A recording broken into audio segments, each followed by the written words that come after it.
Okay, good morning, guys. And today I'm going to do a couple political takes because I'm going to do later in today the research that I did on Elon Musk and George Soros.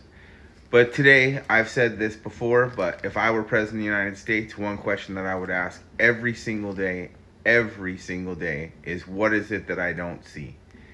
You can see eggs are up 65%. I was reading that Joe Biden proactively had like 100,000 chickens killed. I'm not sure it was him.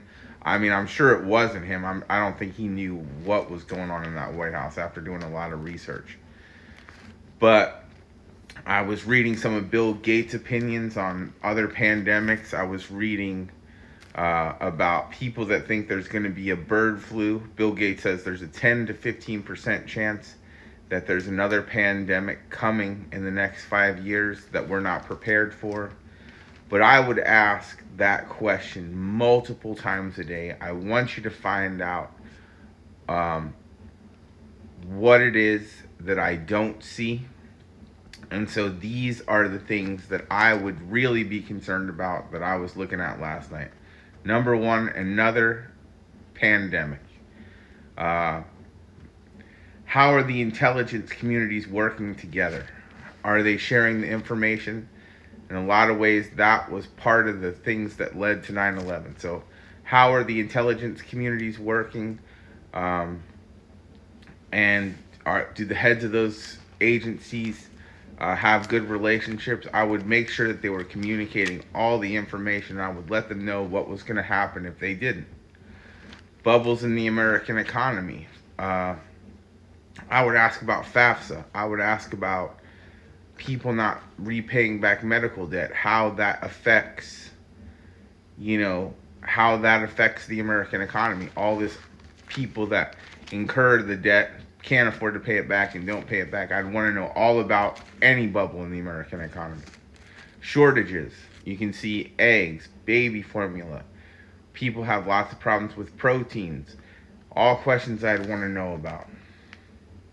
What are the unintended consequences of the mass deportation? Like I was reading about people's talk about like fruit in the grocery stores, but I read about that. That's not true. America has a work visa program for farming in this country where we can bring in people on visas that have a path to citizenship with farming. It doesn't really affect it that much. The truth is that most people coming into this country over the past in the Biden administration were coming from Central America and using welfare programs to survive.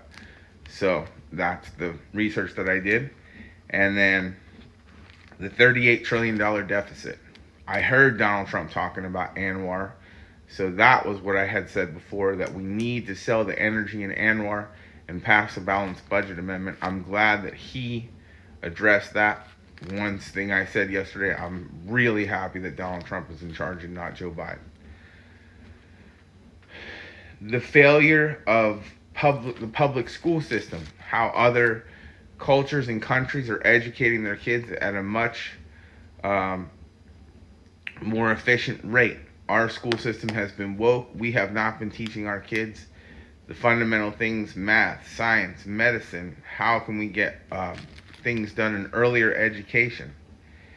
And the shortages in the healthcare system and teaching, and what are the shortages in the professions that we need that we don't have. And then instead, tomorrow, of doing the show on the super donors, what I'm working on for tomorrow instead, because I think it's far more important, is now that this financial aid was cut off, I want to see how that's going to be walked back. I want to see what the positive and negatives are. I'm going into that story completely objectively, and I want to see what to play that forward. The cutting off of federal money. Yesterday I said I thought it was done too fast. I want to play that forward and see if it's going to be walked back by Congress, who it affects. I want to see. I want to try to find people to talk to and see how much they're worried about it. So that's the main story that I'm going to do for tomorrow.